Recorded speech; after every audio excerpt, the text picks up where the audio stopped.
Hello students, welcome to step up academy. My name is Surabhi Tiwari और आज का ये जो वीडियो है इसमें मैं आपको समझाने वाली हूँ रिफ्लेक्शन ऑफ लाइट के बारे में। लास्ट मैंने लेक्चर में आपको बताया था कि लाइट क्या होती है। आज हम समझेंगे रिफ्लेक्शन ऑफ लाइट का फिनोमेना। रिफ्लेक्शन ऑफ लाइट का मतलब क्या है, तो सबसे पहले अगर मैं डेफिनेशन की बात करूं, so bouncing back of light in a same medium is reflection. जिस तरह से अगर मैं आपके हाथ में एक फुटबॉल को देती हूँ और आप उसे एक वॉल पर तेजी से मारते हो, वो बाउंस बैक हो जाती है, उसे ही हम कहते हैं रिफ्लेक्शन ऑफ लाइट। तो यही फिनोमेना रिफ्लेक्शन का है। रिफ्लेक्शन के कारण जो लाइट रेज आती है वो हमारी आंखों तक पहुंचती है और हमें आसपास की जितनी भी चीजें हैं वो दिखाई देती है।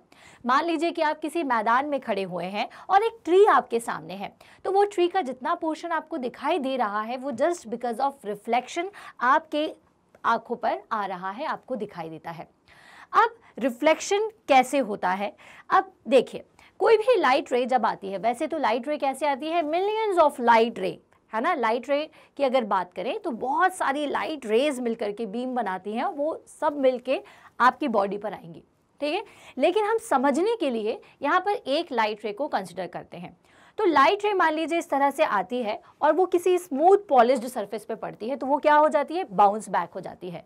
अब यहाँ पे आपको एक चीज नोट करनी है कि जब भी लाइट रे किसी पॉइंट पर आकर के पड़ती है और उस पॉइंट पर अगर मैं एक परपेंडिकुलर या नॉर्मल ड्रॉ करूं, तो मैं ये देखूंगी कि लाइट रे का आना और जाना सेम एंगल के साथ होता है।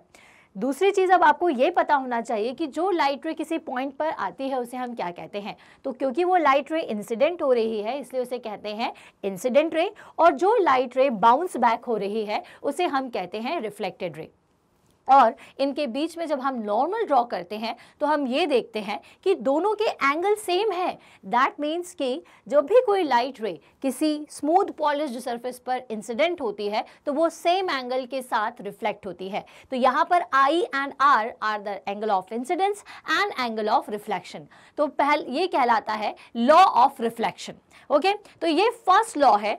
फर्स्ट लॉ ये कहता है कि जब भी किसी स्मूथ पॉलिश्ड सरफेस पर कोई लाइट रे इंसिडेंट होती है तो उसी पॉइंट से लाइट रे रिफ्लेक्ट होती है। The point of incident, the point of reflection, they all lie in a same plane. या फिर हम ये कह सकते हैं कि the incident ray, the reflected ray and normal all lie on a same plane. Okay, ये था फर्स्ट लॉ। सेकेंड लॉ क्या है, the angle of incidence is equals to angle of reflection. तो ये क्या होता है आपका सेकेंड लॉ। ओके, तो ये तो हमने देखा लॉ ऑफ रिफ्लेक्शन के बारे में। अब आती है बात कि क्या रिफ्लेक्शन हमेशा प्रॉपर ही होता है। तो देखिए, रिफ्लेक्शन के ना दो टाइप होते हैं, एक होता है रेगुलर रिफ्लेक्शन और एक होता है इर्रेगुलर रिफ्लेक्शन। अब कैसे समझें इस बात को, मान लीजिए कि आप किसी नदी के किनारे बैठे हुए हैं, रिवर के साइड पर आप बैठे हुए हैं, तो आप ये देखते हैं कि उस रिवर में आपको अपना रिफ्लेक्शन प्रॉपर दिखाई दे रहा है। लेकिन अचानक से अगर उसमें कोई कंकर या फिर कोई स्टोन ड्रॉप कर दे तो क्या होता है, उसमें वेव्स क्रिएट हो जाती है, होती है। तो ये जो वेव्स हैं वो उस स्मूथ सी सरफेस को थोड़ी रफ सरफेस बना देते हैं। तो जब आपका बिल्कुल प्लेन पानी था, उसमें कोई भी मूवमेंट नहीं था, तो आप अपने आप को बहुत क्लियरली देख पा रहे थे, आसपास के नज़ारे क्लियरली देख पा रहे थे। लेकिन जैसे ही हमने उसमें स्टोन को ड्रॉप किया तो वो सरफेस कैसी हो गई, वेव्स के कारण थोड़ी सी रफ हो गई। तो आप कैसे देखते हो कि आपकी इमेज कैसी दिखाई देती है, प्रॉपर नहीं दिखाई देती है। तो इस तरह से जो रिफ्लेक्शन है वो दो तरीके के होते हैं। First one is regular and second one is irregular. इसे प्रॉपर वे में समझें तो रेगुलर रिफ्लेक्शन का मतलब होता है कि जब भी लाइट रे किसी सरफेस पर पैरेलल आती हैं तो वो पैरेलल ही रिफ्लेक्ट होती हैं। If the incident rays are parallel they reflected parallelly.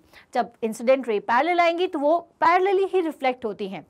लेकिन जब मैं बात करूं इर्रेगुलर रिफ्लेक्शन की, तो अब उस केस में समझिएगा कि क्या होता है। क्योंकि हमारी जो सरफेस है वो कैसी है, काफ़ी रफ है, ऊपर नीचे है, स्मूथ सरफेस नहीं है।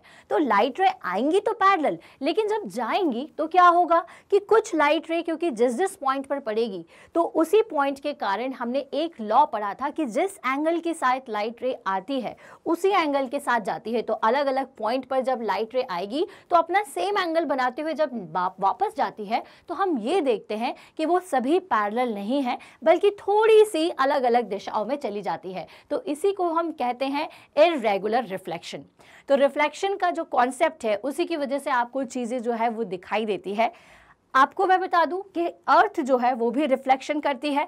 अर्थ का रिफ्लेक्शन मून पर जाता है और आपको ये बता दूं कि अर्थ से जाने वाली लाइट रे सिर्फ 1.2 सेकेंड्स में मून तक पहुंच जाती है। तो ये हर तरीके की बॉडी जो है वो रिफ्लेक्ट करती है। अब रिफ्लेक्शन सबसे अच्छा किस में होता है, तो अगर मैं बात करूं सबसे अच्छा रिफ्लेक्शन हमें किस में दिखाई देता है। आपने देखा होगा कि आप कभी कभी किसी टेबल पर जिस पर आप पढ़ रहे होते हैं उसमें भी आपको रिफ्लेक्शन दिखाई देता है, या फिर किसी भी पॉलिश सी सरफेस पर आप अपने आप को देख पाते हैं। लेकिन सबसे बेहतर, सबसे अच्छा आप खुद को मिरर में देख पाते हैं। तो अब हम पढ़ेंगे कॉन्सेप्ट ऑफ मिरर, जिसमें सबसे पहले हम समझेंगे प्लेन मिरर को। प्लेन मिरर वही मिरर जिसमें आप डेली रेगुलरली अपने आप को देखते हैं और तैयार हो जाते हैं। और नेक्स्ट होता है स्फेरिकल मिरर। तो अब हम नेक्स्ट लेक्चर में पढ़ेंगे मिरर्स के बारे में। तब तक के लिए देखते रहिए, सब्सक्राइब करिए स्टेप अप एकेडमी को। Thank you so much.